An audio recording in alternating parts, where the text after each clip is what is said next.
Reader's Digest had a fine story of a polite policeman. This woman was parking, and she banged her car up against the car in front of her, and then banged the car up against the car in back of her, the tin you love to touch.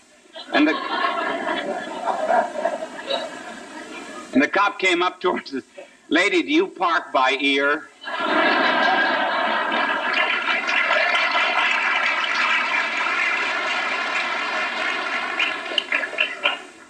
There's something permanent about politeness, something that endures through the ages, and there's also something that changes with the ages. First of all, to mention just a few changes through the years.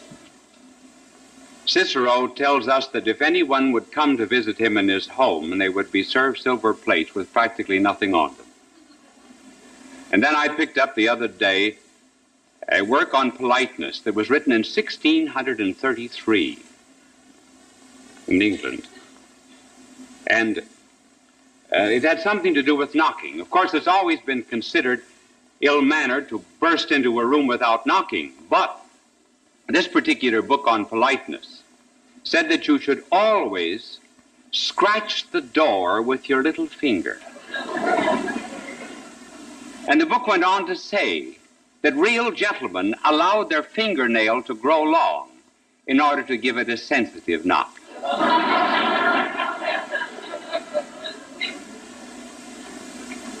Then in the heyday of the Greeks, it was considered very impolite to be late.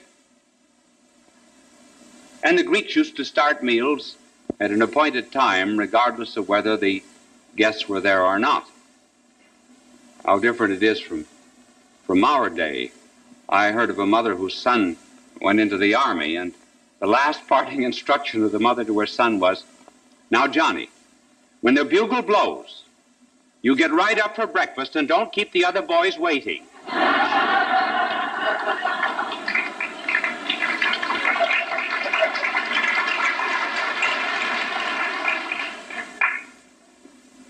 As regards the changes in politeness, there have been some rather important and substantial changes within the last couple hundred years.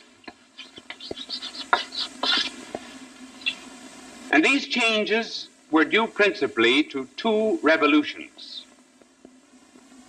One of them was the Industrial Revolution, and the other the Communist Revolution. The Industrial Revolution began about the middle of the 18th century, and that introduced the notion of respectability.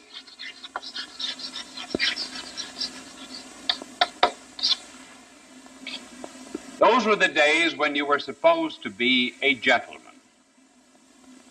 Now, there were two causes for this kind of courtesy and politeness. One of them was an economic reason. Up until that time, generally, there were only two classes. There was the royalty and the great landowning class, and then the peasants. With the Industrial Revolution, discovery of new lands, invention of new machineries, a middle class arose with considerable money. And then in addition to that, there was also a type of religion that became popular, which was rather narrow.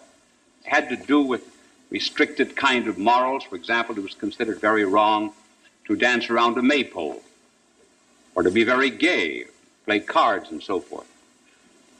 And the result was that there was produced the most famous letters of those times, namely the advice letters to his son by Lord Chesterfield. His son was only about 8 or 9 years of age when Lord Chesterfield wrote these letters. And typical of this notion of respectability and keeping clean the outside of the cup, Lord Chesterfield said to his son, he said, "Know something about religion and know something about morality, and at least keep the appearance of both."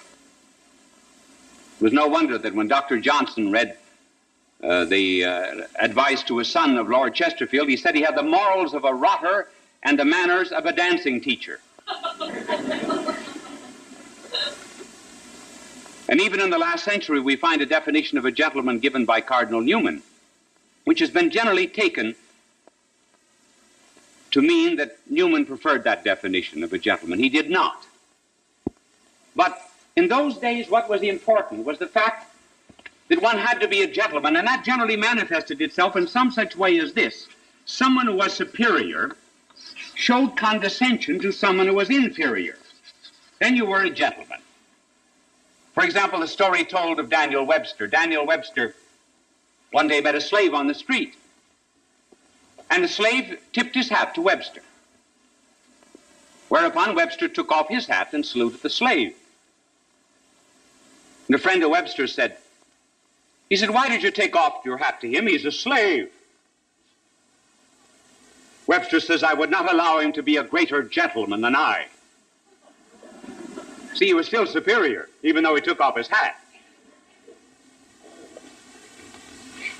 Now we come to another revolution,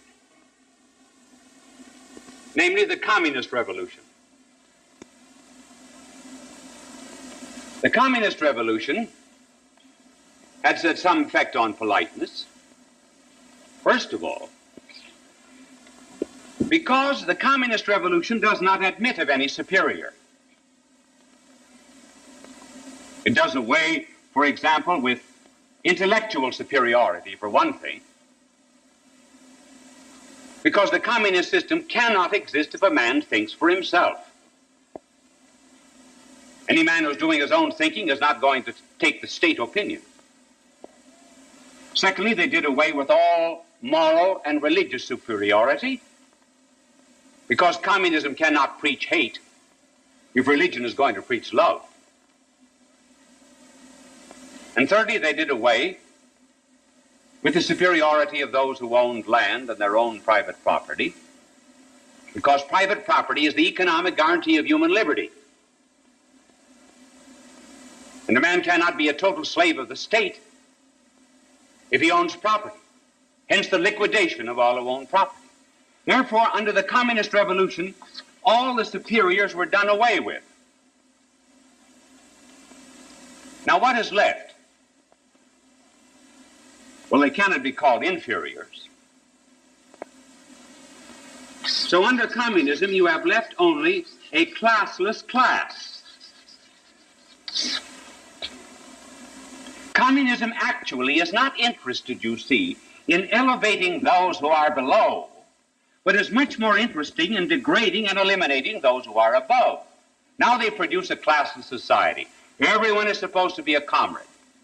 There's not much room for politeness in a materialistic civilization. For example, one wheel in a machine cannot bow to the other and say, "You take first place." Can there be any such thing as politeness in the communist society? Well, one way to answer that question is to study a classless society. So suppose we study a classless society, namely hens. We're going to compare the classless society of hens in a barnyard to the classless society of communism. Now, this barnyard is full of Rhode Island Reds. Wasn't that cute of me to think of that?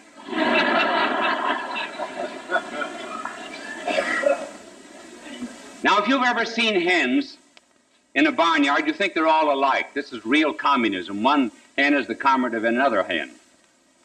I used to think that too when I fed them and cut off the heads of chicken for dinner. And that's the reason I do not like chickens. I had to cut off the heads of so many of them. Now, if you have 20 hens in a row, or 20 hens in a barnyard, you think they're all alike? No.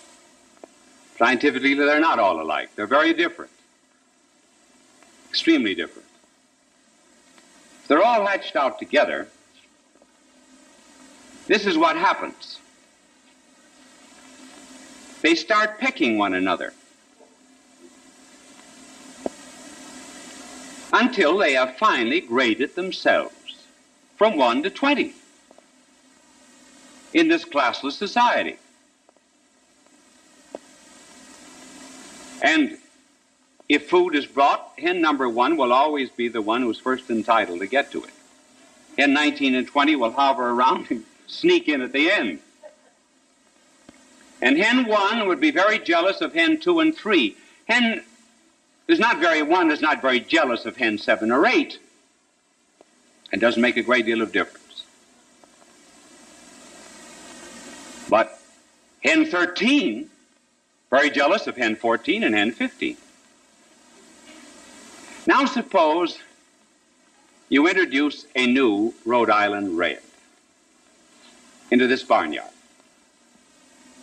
This Rhode Island red will probably perch on top of the roof for about 3 days of the hen house, looking down at this hierarchy.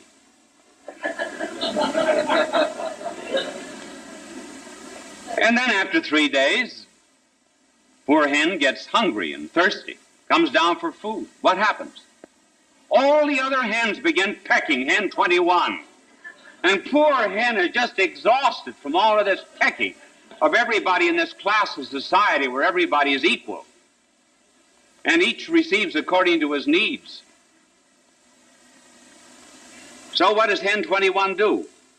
Hen 21 begins to fight his way down the line the best he can. Maybe he'll end up hen 12 and push the others back. Now that's what happens in a classless society. You see, it's a peculiar kind of politeness that they have. It isn't politeness at all. It's a queer struggle of jealousy. Now apply that to a communist society. What kind of politeness do you have?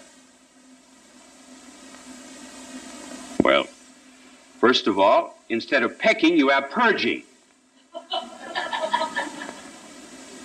So Stalin, when Lenin dies, Stalin starts pecking. He pecks Kamenev, Zinoviev, Radek, Tukhachevsky, Trotsky. And finally, Stalin becomes hen number 1. He's very jealous of his position, so he gets rid of 10, 15 million other Moscow Reds.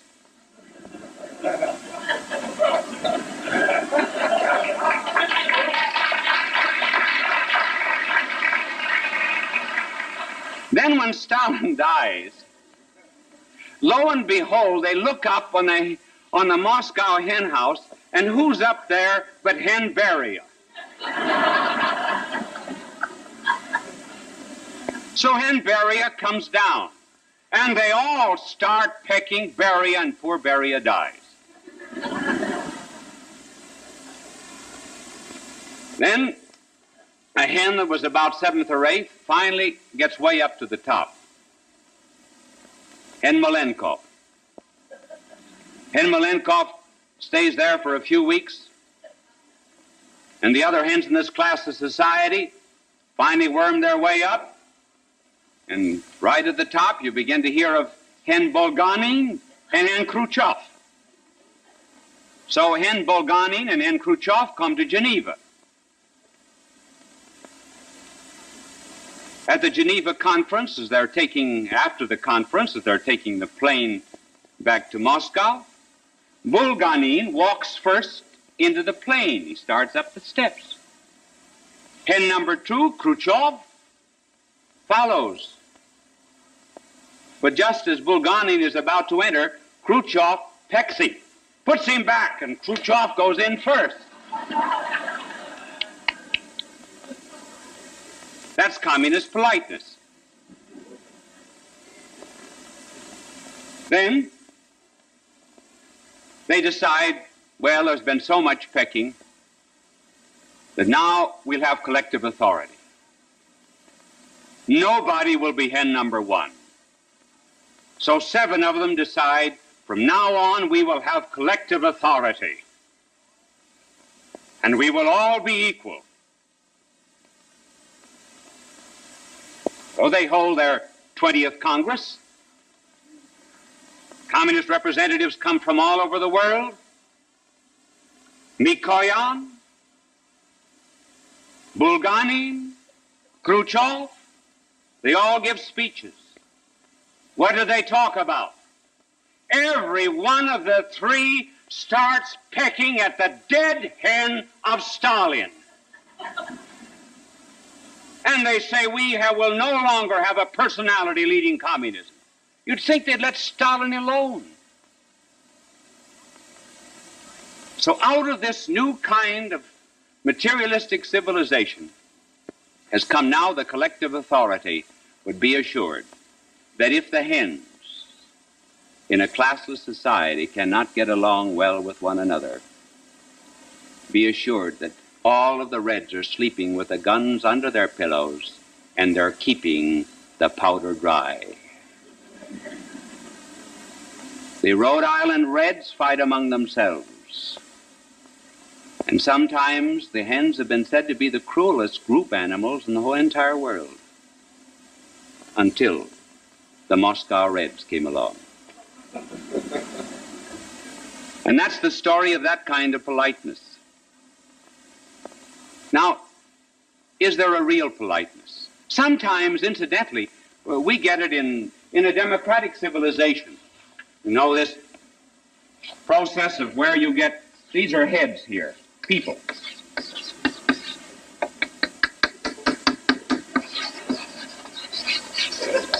People. This is a fence. They're all looking over a fence. Now, if one gets his head just a little bit above, like this fellow, then what happens? Someone gets out the hammer, sometimes the sickle, and they pound him back until he gets down to the level of everyone else.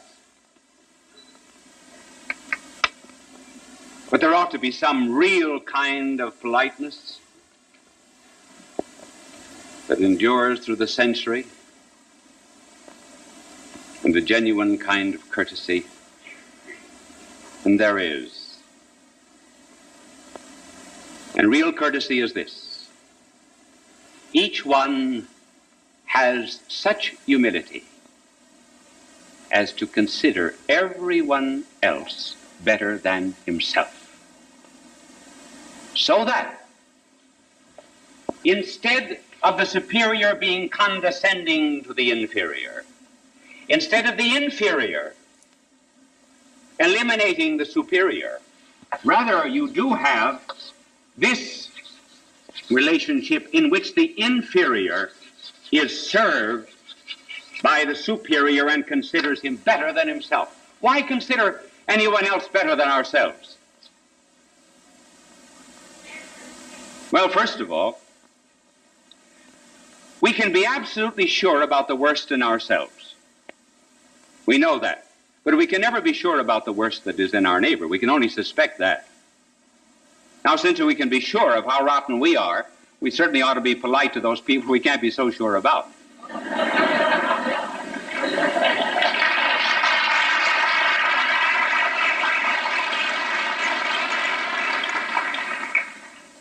And then, another reason, we may be above them as regards knowledge. We may have a better education. We may have a better social background.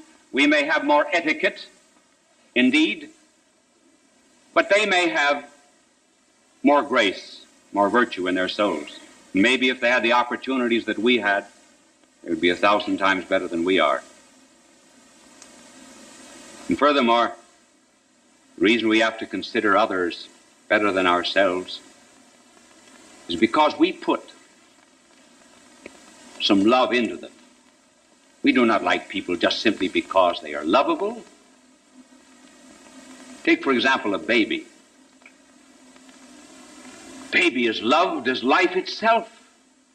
But a baby gives considerable trouble, cries, disturbs at night. But in a family, one is loved not because he not because he brings in an income or because he's popular. In a family, one is loved simply because one has existence. The mother puts love into the babe. And so in real charity, real courtesy, real politeness, love is put into someone else. Therefore, that person is regarded as superior. And there's a motive for doing this, and the motive is that someone who is superior, God himself, came down to this earth, and the night before he died, he gathered about him 12 apostles whose feet were very dusty from a journey that they had made from Bethany into Jerusalem. And he looked at them, he who was their king and their master. And then it was said that he rose from the table, he took off his outer garment, he girded himself with a towel, he knelt, he poured water into a basin, washed the feet of his apostles and wiped them. He even washed the feet of Judas. And that was the story of his whole life. It was the story of the incarnation, the beginning of real courtesy. Why, yes, in heaven he rose from communion with the Father, took off the garment of his glory, did not divest himself of his divinity, but certainly the glory of it, girded himself with a towel. The towel was the mark of a slave and a servant, and he girded himself with our humanity, poured out his life for the redemption of men, and washed away sins, cleansed mankind. This was the mark of holiness. And he said to them, if I, who am your Lord and your Master, do this, then you do it, one to another. If God on earth shows that kind of kindness to those who are beneath him, then we can do it. What then is politeness? Politeness is the shadow that is cast by virtue. Courtesy is the external sign of the inner love and regard that we have for someone else. Politeness is charity, and charity is love, and love is God.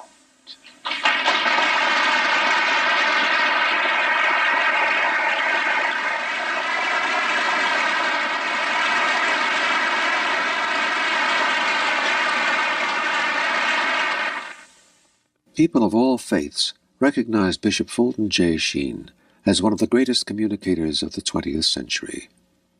He was born in El Paso, Illinois, in May of 1896. As a young boy, he knew he wanted to be a priest. He served as an altar boy at St. Mary's Cathedral in Peoria, Illinois. At St. Viator College, his education and debating skills taught him the skills he used throughout his life. His unique ability at being natural and at ease in front of any audience was noted early in his ministry. He was ordained in 1919 and went on to become one of the best-known and greatly loved priests in church history. He wrote 96 books and hundreds of articles and columns. He broadcast with cold cream. I came on television succeeding a show that she was looking at. She didn't want to smear the machine, so she had to leave me on. So she wrote and said, well, you did it. I finally came back to God, and I sent her a telegram. The telegram read, congratulations, a beautiful instance of how grace works through grease.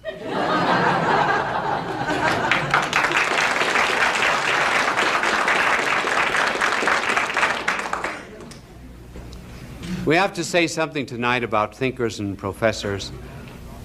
There was one mother who brought her little boy to a professor of psychology, and the professor said, we'll have to give him an aptitude test. She said, there's no need of that. He's apt to do anything.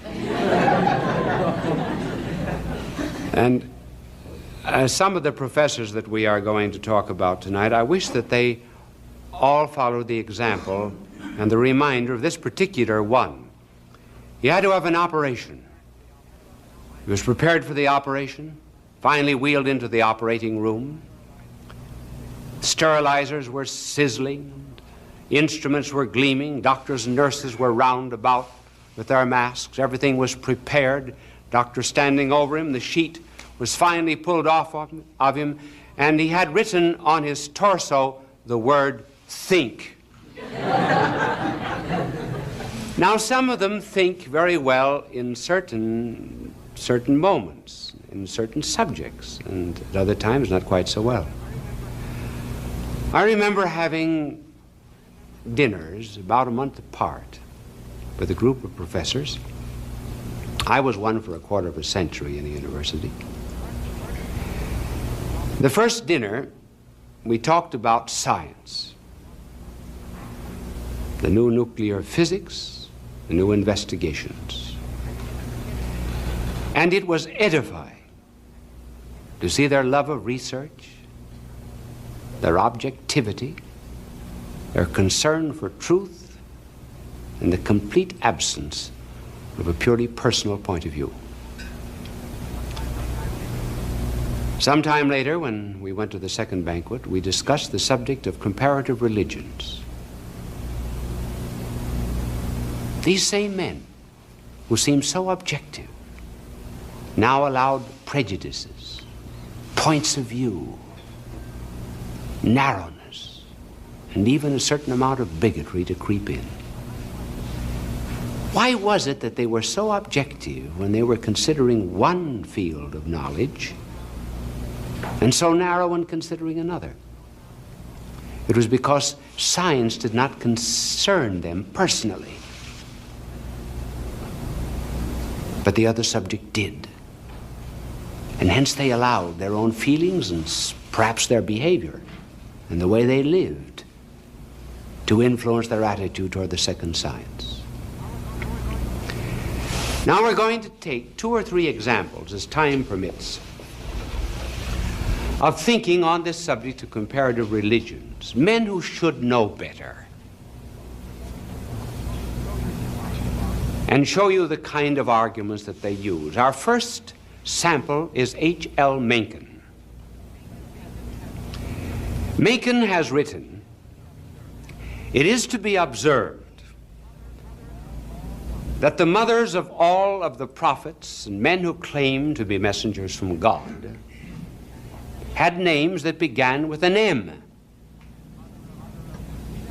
The mother of Buddha was Maya. The mother of Adonis was Maya. The mother of another was Mira, Batis. Now he said that explains the fact that the mother of our blessed Lord had devotion grow up to her because her name was Mary and it began with an M. Not very sound, is it? It reminded me when I was a boy, there was an old German that lived in our block, and I can remember asking him once, "What kind of an automobile do you have?" And he said, "Son," he said, "the 3 best automobiles in the world all began with a P, and I have one of them. The Peerless, the Packard, and the Buick."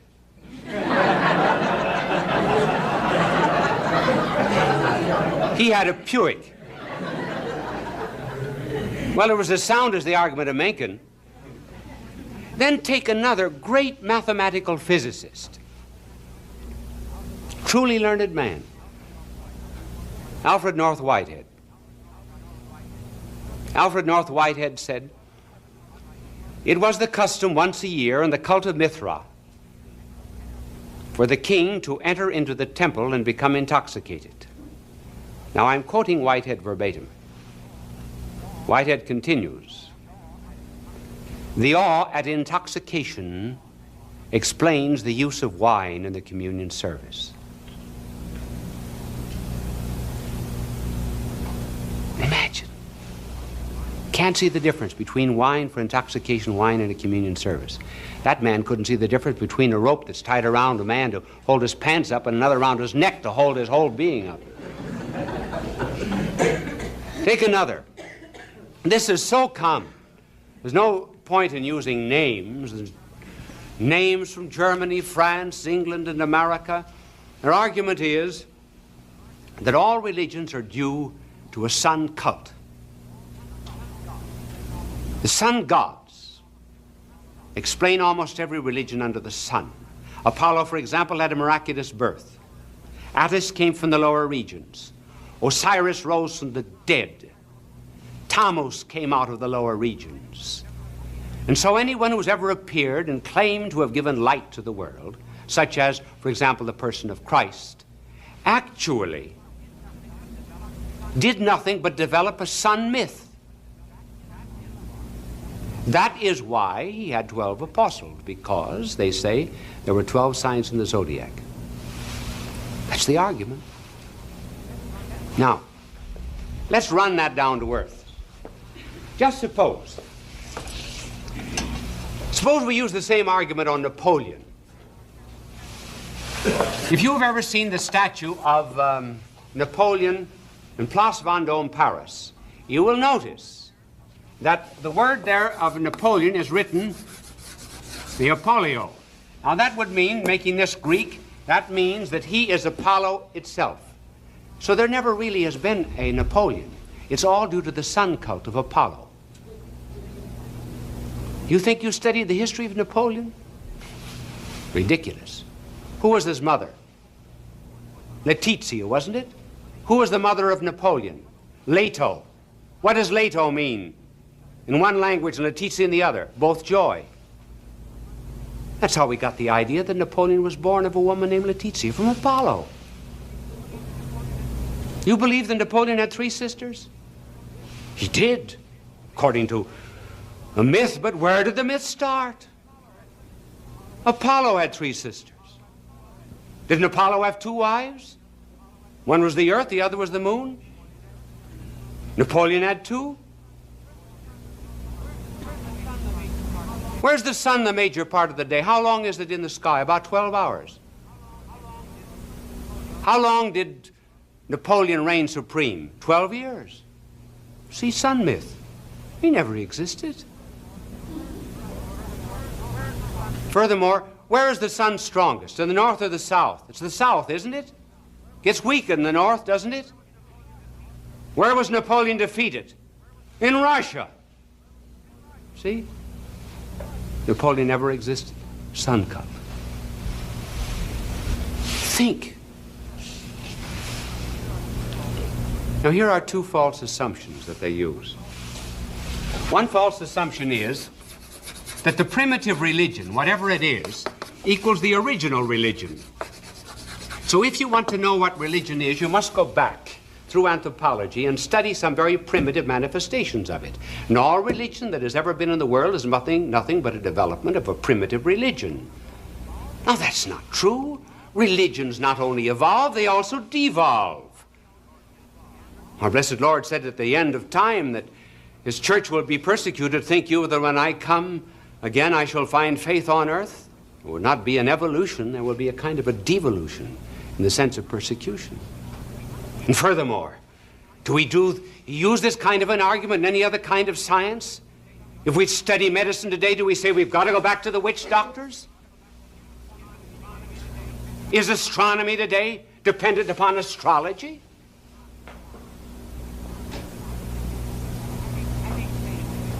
And these same individuals will say, well, there are resemblances in all religions. Now, since there are resemblances in all religions, it follows that they're all due to imitation, plagiarism, and copy. Therefore, there's no religion that is divine. They're all human.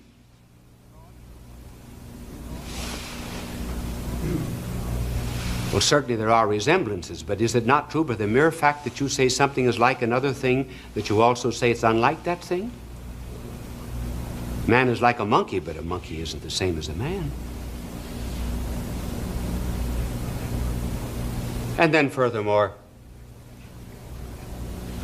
the resemblances are very different in different wholes or contexts or categories or organisms. For example, sex is very different in an animal than in a man.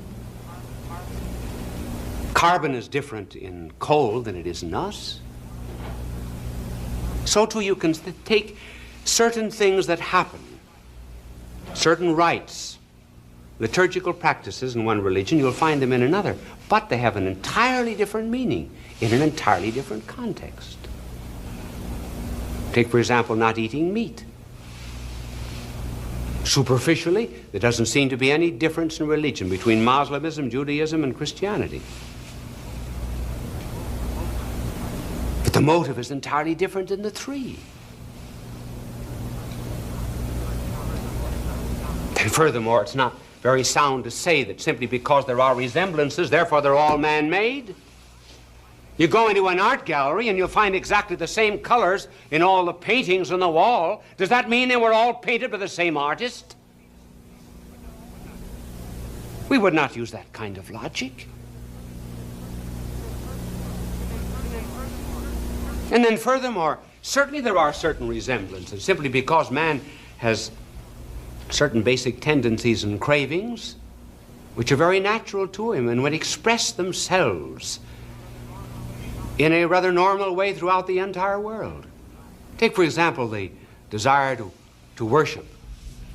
A man recognizes that he's unfit to exist before divinity, and so he will take an animal and kill it. He may take wine, pour it out. He may take wheat and burn it. He makes these things vicariously stand for himself. And then by destroying those things, he is practically saying, I am unworthy to exist in thy presence.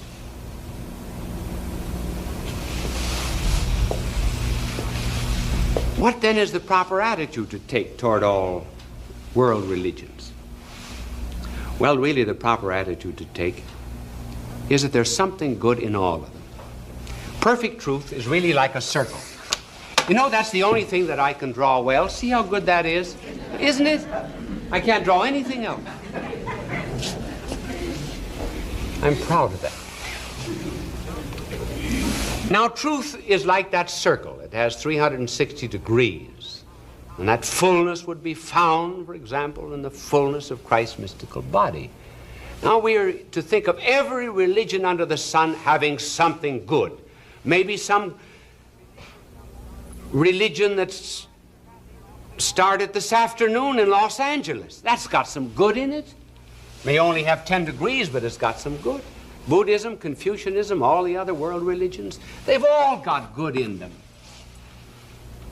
Then you get to others, maybe they'll have something like 240 degrees of truth.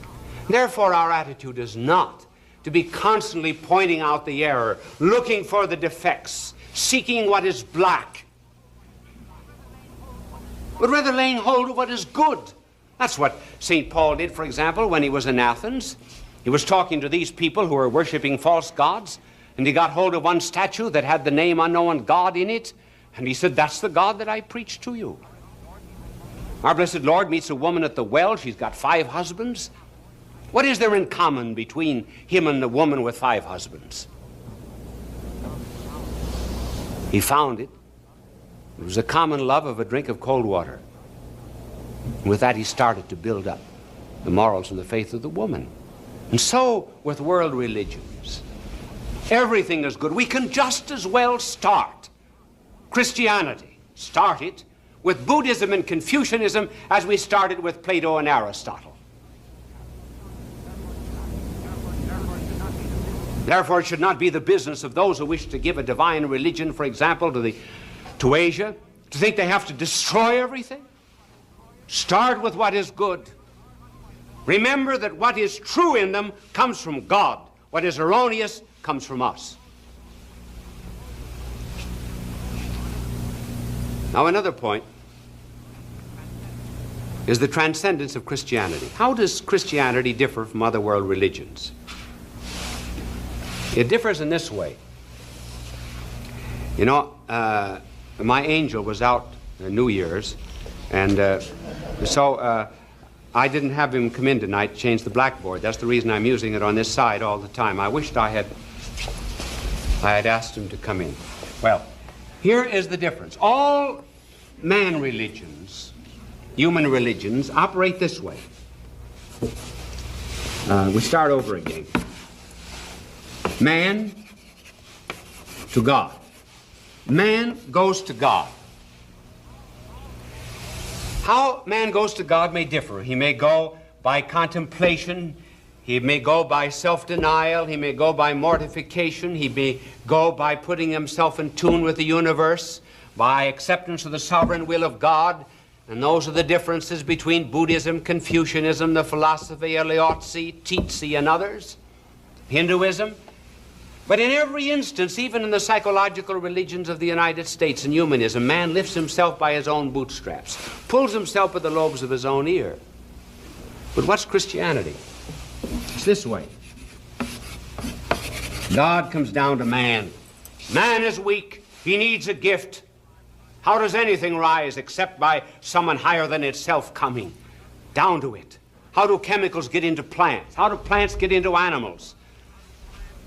And how do plants and chemicals and animals get into us? We go down to them. We take them up. We change their nature. And so Christianity starts by God coming down to man and taking upon him, lifting man up to himself and giving him another nature so that he is no longer his own. Nature's completely changed.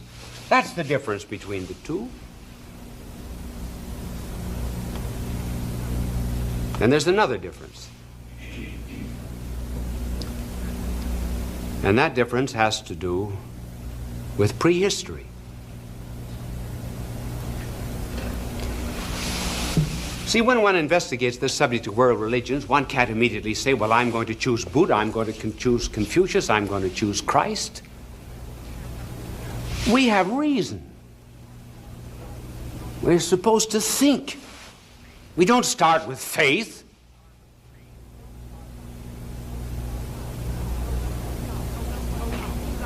So we think out some ways of studying. Well, which one am I going to follow? Not only do we use our reason, we realize that we're in history. So we line them all up. Buddha, Confucius, Lao-tzu, Tzu. Stand up there. I'm going to apply some tests. If you were a skygack from Mars, I would ask for your passport. You come claiming a message from God. How do I know it? You say, here I am. Listen to me.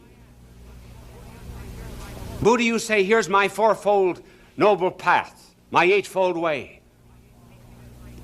Tzu, you say, here's my moral law, here's my Tao. Someone else says, here's a book, I got it from an angel. How do I know he got it from an angel? Why, any fool in the world can start. Say, here I am, believe me. You get a few followers, but they're not worth following. So reason and history as a test, and the test is, listen, did anybody know you were coming? If you came from God, the least that God could do would let us know that you were coming. So here's my test, and all of you pass it. And for the moment, Christ, you're no better than anyone else. Did any one of you know, or did the birth of any of you pre-announced, when you were coming, how you would die, what you would teach, in what country you would live? And finally, when you did come, was there such expectation that men would come from afar in order to see you? Can any of you step out of the line and say, yes, someone expected me? Only one can do it. That's Christ. That does not prove he's divine yet. That only proves that we'll study him because we've got a reasonable and historical background for doing it. And another difference between him and all other world religions is the fact that they all gave a method, a formula, a doctrine, a law. And they said, follow this method. Obey these rules, and you will live. Our Lord did not. He said, I am the truth. Truth was identified with his person because he was God. You cannot fall in love with the theorem of geometry. Virtue begins to be lovable only when it is incarnated in a person. And that was why he was the Savior of all men, and he said, if I be drawn up, I will draw all men to myself. And so when he came to die, he stripped himself of every individuating note in order that he might belong to all men. So all other religions are sunshine religions. They're all right for happy, prosperous days. But he brought the only religion in the world that began with defeat, with an ignominious failure, and therefore adversity. And he came out of it by resurrection because he was God. And that is why he's the only one that can ever give hope in trial. For as someone has put it, we have a God who stumbled to his throne.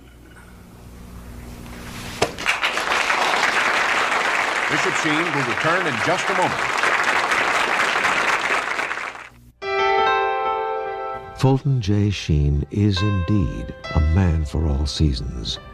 He walked a paced beat, allowing us to glimpse his nature and ponder its worth and to enjoy its presence. Bishop Sheen authored over 90 books. He broadcast countless radio and television programs and ministered in many parts of the world to people of every belief. As he said many times, it is not a unity of religion we plead for, but a unity of religious people. We may not be able to meet in the same pew, but we can meet on our knees. The per capita expenditure on alcohol in the United States was $53 per head. That meant, even for every non-drinker and for every child, at $53 per head is $2 more per head than 1/4 of the world earns. Just think of it. Our liquor bill is more. It'd be a miracle if you were not. So would you take off your little hat and show him that you are not bald?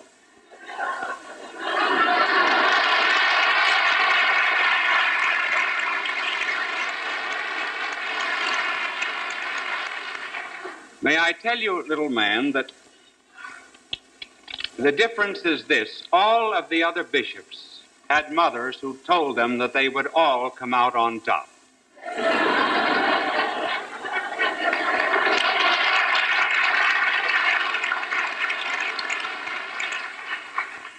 I have more problems than they do. They don't have the problem of whether to part their hair in the middle. The subject of this telecast is how to think. First of all, how to think about statistics and figures and graphs. Secondly, how to think about new ideas. First of all, how to think about statistics.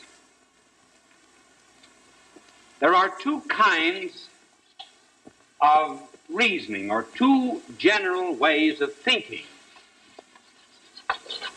Now, here we're getting very deep, but it will only last for a second. You can turn off to another program while I explain this, then come back. It'll be over briefly. One way of reasoning is called deduction, and that is from the universal to the particular. For example,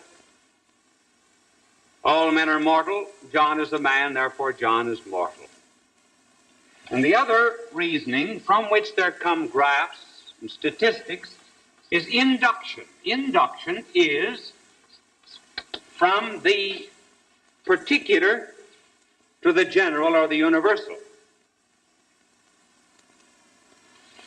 Now, one of the reasons why we have to use this particular kind of reason is because we would never know certain conclusions unless we made an investigation. That's one of the reasons we have to have statistics. For example, suppose you wanted to answer such questions as these. Is marmalade stickier than jam? Well, you have to use induction and go around and stick your finger in marmalade and jam. Or this problem. Do babies with blue booties cry louder than babies with pink booties? Which do men prefer, night shirts or pajamas? That's the question you would have to investigate. You never could find it out by deduction. Now, these inductions can be complete when you investigate all of the cases and all of the samples, or they can be incomplete. There are very few that are actually complete. For example, a mother has 4 children, 3 of them in the room. She says, "Where is Gwendolyn?" As soon as she gets the answer, she has complete induction. She's made an investigation of the location of all of her children. Now, incomplete induction means that you cannot investigate all cases. So you take some samples and investigate a few. From these, you get statistics, you get graphs. I want to tell you about a graph picture that I have hanging in my office, and I have it hanging there in order that I will never take graphs and statistics too seriously. I want you to take a look at it. The title of it is "The Fund for the Poor of the World." And the 12 months are at the top. And the line, the graph, is very, very low. In fact, the fund is low until you get to the month of June. And then in June it skyrockets and then comes down again very low the rest of the year. I am seated at a desk answering a telephone, and I'm saying to someone, looking at the graph, "Let's see now. Last year I was away in June." That's when everything went up. Suppose now we wanted to make some statistical finding about how many youths in America under 21 years of age said their prayers. How could we do it? Well, one method, we might telephone them and say, "Are you saying your prayers?" And then secondly, we might hide a camera in the bedroom and take a picture of them. And thirdly, we might also ask them to keep a diary and write down every time they said their prayers. Suppose now I gave you a statistic. Suppose I investigated the number that said their prayers, or I said that I did, and I gave you this answer.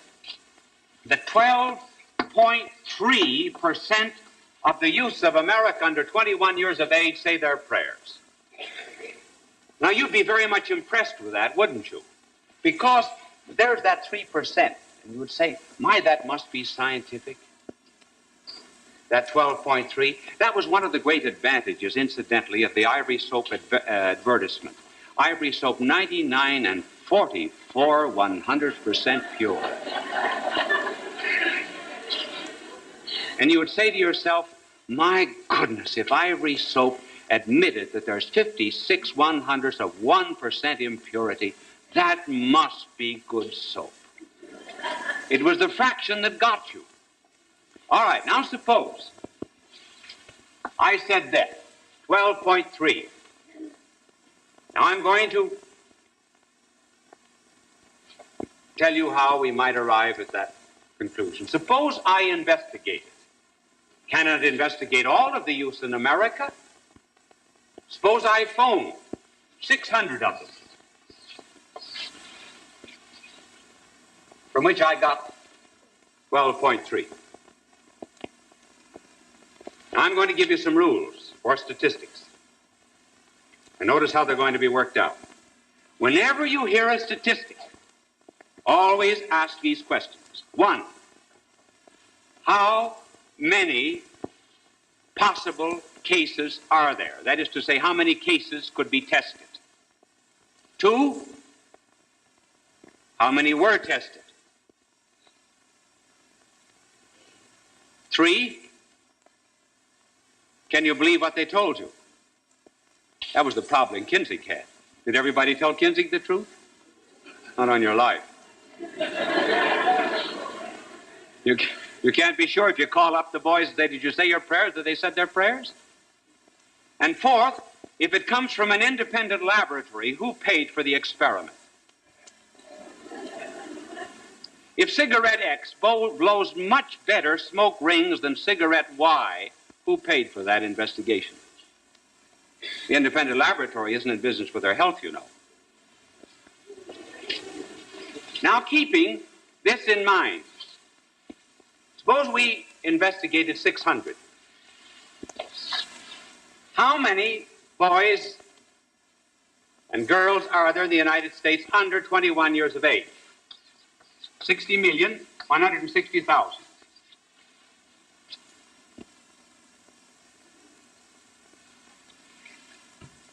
You think that's a pretty good test? How many are we getting? We're getting 6 out of every 601,600. Work that out in percentages. What percentage of the youth of the country are we testing? Now get this.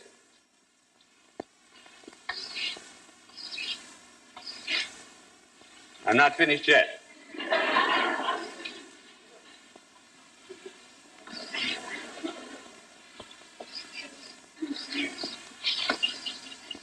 Of 1%.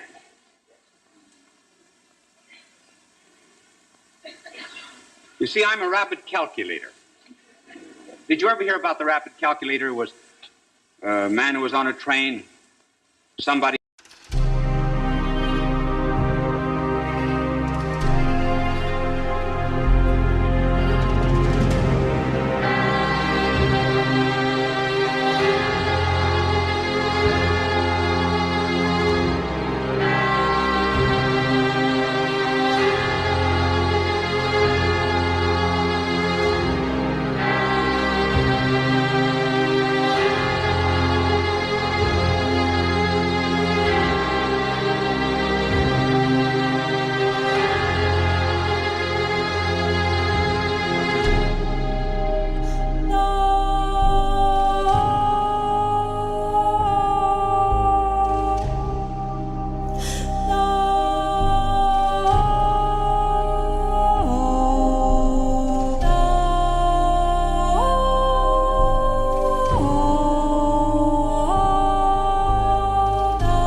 is near.